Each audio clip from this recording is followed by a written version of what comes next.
Hi friends, ಎಲ್ಲರಿಗೂ ನಮಸ್ಕಾರ. ಇವತ್ತಿನ ರೆಸಿಪಿ ಸಿಂಪಲ್ ಆಗಿ ಗ್ರೇವಿ ಮಾಡೋಣ ಅಂದ್ಕೊಂಡಿದ್ದೀವಿ. ಇದು ಏನೇನು ಬೇಕು ನೋಡೋಣ.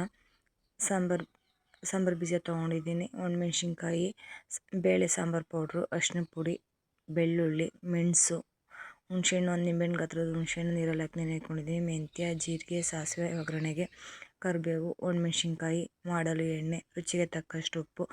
ಸ್ಟವ್ ಆನ್ ಮಾಡ್ಕೊಂಡು ಸ್ಟವ್ ಮೇಲೆ ಒಂದು ಪಾತ್ರೆ ಇಟ್ಕೊಳ್ಳೋಣ. ಪಾತ್ರೆ ಬಿಸಿ ಆದಮೇಲೆ ಒಂದು ಸ್ಪೂನ್ ಎಣ್ಣೆ ಸೇರಿಸ್ಕೊತಾ ಇದ್ದೀನಿ. ಎಣ್ಣೆ ಸೇರಿಸ್ಕೊಂಡು ಸಾಂಬಾರು ಬೀಜ ಸೇರಿಸ್ಕೊಳ್ಳೋಣ.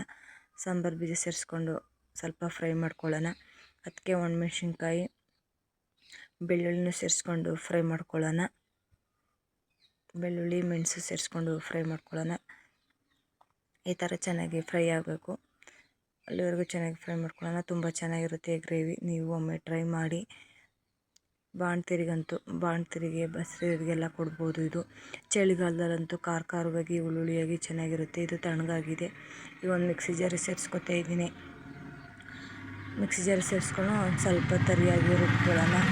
ಈಗ ತರಿಯಾಗಿ ರುಬ್ಕೊಂಡಿದ್ದಾಗಿದೆ. ಹುಣಸೆಹಣ್ಣು ನೆನೆ ಹಾಕಿದ್ನಲ್ಲ, ಅದರಲ್ಲಿ ಬೀಜ ಏನಾರು ಇದೆಯಾ ನೋಡಿ ತೆಗೆದುಕೊಂಡು ಮಿಕ್ಸಿ ಜಾರಿಗೆ ಸೇರಿಸ್ಕೊಳ್ಳೋಣ. ಬೇಳೆ ಸಾಂಬಾರು ಪುಡಿ ಮತ್ತು ಅರಿಶಿನ ಪುಡಿನೂ ಸೇರಿಸ್ಕೊತಾ ಇದ್ದೀನಿ. ಹುಣಸೆಹಣ್ಣು ರಸನೂ ಸೇರಿಸ್ಕೊಂಡು ನೈಸಿಗೆ ರುಬ್ಕೊಳ್ಳೋಣ. ಈ ಥರ ನೈಸ್ಗಾದರೆ ಸಾಕು. ಈಗ ಸ್ಟವ್ ಮೇಲೆ ಒಂದು ಪಾತ್ರೆ ಇಟ್ಟು, ಪಾತ್ರೆ ಬಿಸಿ ಆದಮೇಲೆ ಒಂದು 2 ಸ್ಪೂನ್ ಎಣ್ಣೆ ಸೇರಿಸ್ಕೊಂಡು ಸಾಸಿವೆ, ಜೀರಿಗೆ, ಮೆಂತ್ಯ ಸೇರಿಸ್ಕೊಂಡು ಒಗ್ಗರಣೆ ಹಾಕ್ಕೊಳ್ಳೋಣ. ಒಣಮೆಣ್ಸಿನ್ಕಾಯಿ, ಕರಿಬೇವಿನ ಸೊಪ್ಪು ಸೇರಿಸಿ ಫ್ರೈ ಮಾಡ್ಕೊಳ್ಳೋಣ. ಈ ಥರ ಫ್ರೈ ಆದರೆ ಸಾಕು. ರುಬ್ಬಿರೋ ಮಸಾಲ ಸೇರಿಸ್ಕೊತಾ ಇದ್ದೀನಿ. ರುಬ್ಬಿರೋ ಮಸಾಲನ ಸೇರಿಸ್ಕೊಂಡು ಒಂದು ಸಲ ಫ್ರೈ ಮಾಡ್ಕೊಳ್ಳೋಣ. ಅದು ಎಣ್ಣೆಲೇ ಫ್ರೈ ಆಗಬೇಕು.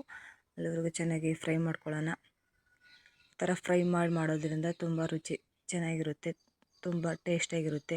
ಜಾರ್ ತೊಳೆದ ನೀರನ್ನು ಕೂಡ ಸೇರಿಸ್ಕೊತಾ ಇದ್ದೀನಿ ಒಂದು ಸ್ವಲ್ಪ. ಈಗ ಮಿಕ್ಸ್ ಮಾಡ್ಕೊಳ್ಳೋಣ.